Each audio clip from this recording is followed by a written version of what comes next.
और वहीं पश्चिम बंगाल के चुनावी संग्राम में आज शाम 5 बजे प्रचार की आखिरी मशाल बुझ गई। लेकिन प्रचार के अंतिम घंटों में उत्तर प्रदेश के मुख्यमंत्री और बीजेपी के फायरब्रांड नेता योगी आदित्यनाथ ने हुंकार भरकर बंगाल की सियासी तपिश को चरम पर पहुंचा दिया। धनखाली की धरती से योगी ने न केवल टीएमसी के किले पर प्रहार किया, बल्कि गुंडागर्दी और कब्जा संस्कृति को लेकर ममता सरकार की चूलें हिला दी। जब आप ये खबर देख रहे हैं तब बंगाल में चुनावी शोर थम चुका है, लेकिन योगी का वो दावा कि 4 मई के बाद टीएमसी के गुंडे सड़कों पर पंक्चर बनाएंगे, विरोधियों के खेमे में खलबली मचा चुका है। योगी आदित्यनाथ का बंगाल दौरा केवल रैलियों तक सीमित नहीं था, यह सीधे तौर पर कानून व्यवस्था के यूपी मॉडल को बंगाल की जनता के सामने रखने की कोशिश थी। धनखाली में योगी ने जिस तरह से रविंद्रनाथ टैगोर की विरासत पर कब्जे की बात की, बंगाल की सांस्कृतिक अस्मिता से जुड़ा एक बड़ा दाव है ये। योगी ने संदेश देने की कोशिश की कि जो सरकार महापुरुषों की विरासत नहीं बचा सकती, वो जनता की सुरक्षा क्या करेगी। मैं देख रहा था बड़ा बाजार में, मैं गया था कोलकाता में, टीएमसी के गुंडों ने गुरुदेव रविंद्रनाथ ठाकुर की विरासत की हवेली पे कब्जा करके वहां टीएमसी के झंडे लगा दिए। माननीय न्यायालय के आदेश से वो फिर हटाए गए। टीएमसी के गुंडे जगह जगह कब्जा करते हैं, लेकिन 23 अप्रैल को पहले चरण के मतदान के रुझान के बाद अब उनमें भय पैदा हुआ है। अब वे अपना ठिकाना ढूंढ रहे हैं। 4 मई को जब परिणाम आएगा, टीएमसी के गुंडे कहीं न कहीं आपकी सड़कों पर पंचर बनाते हुए दिखाई देंगे, और इसीलिए मैं आज आया हूं आपसे कहने के लिए। योगी ने बंगाल की आर्थिक बदहाली को सीधे सिंडिकेट और गुंडा टैक्स से जोड़ा। उनका विश्लेषण स्पष्ट था, केंद्र से आने वाला पैसा गरीबों तक ना पहुंचकर टीएमसी के कैडर्स की जेब में जाता है। डबल इंजन सरकार को केवल एक नारा नहीं, बल्कि हिसाब किताब बराबर करने वाली मशीन के रूप में पेश किया।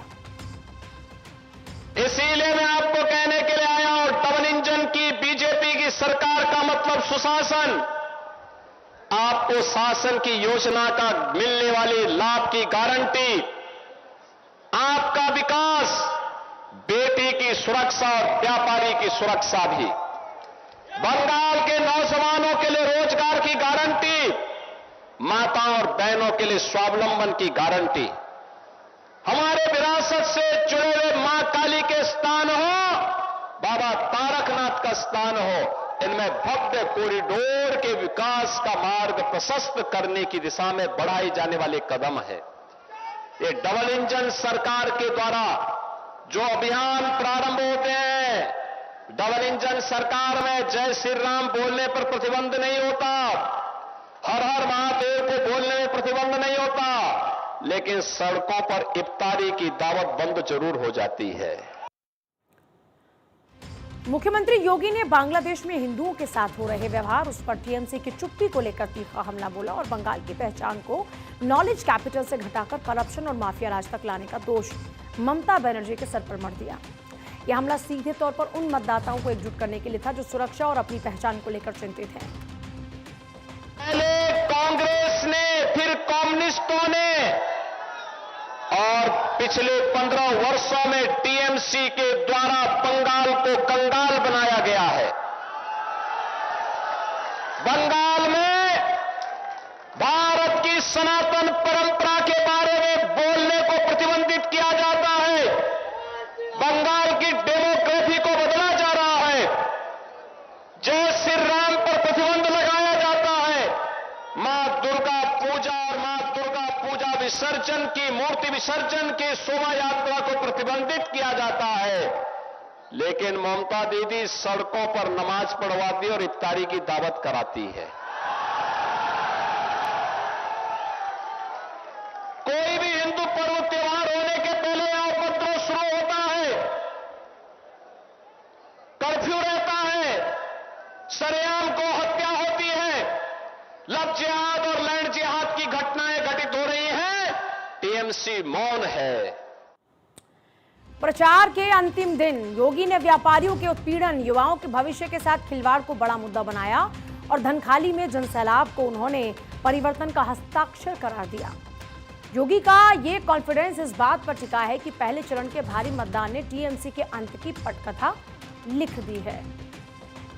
आपके आपके बुलडोजर को भी सुनकर के अभी से टीएमसी के गुंडे अंडरग्राउंड होना प्रारंभ कर दिए हैं।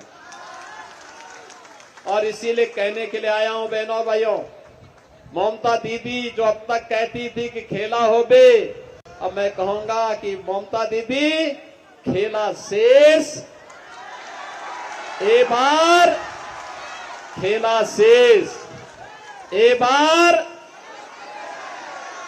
खेला शेष, उन्नयन शुरू, खेला शेष, उन्नयन शुरू। और उस दिशा में हम सबको कार्य करना है। बंगाल में प्रचार की घड़ियां समाप्त हो चुकी हैं। योगी आदित्यनाथ के बुलडोजर वाले तेवर ने अंतिम चरण के मतदाताओं के मन में कितनी जगह बनाई, ये तो 29 अप्रैल को ईवीएम के बटन दबाते वक्त साफ होगा। लेकिन एक बात तो तय है कि योगी ने बंगाल की धरती पर सुरक्षा और सुशासन का जो कार्ड खेला, उसने टीएमसी के लिए बड़ी चुनौती पैदा की है। अब नजरें 4 मई के उन नतीजों पर हैं जिसका दावा योगी आदित्यनाथ आज कर गए हैं।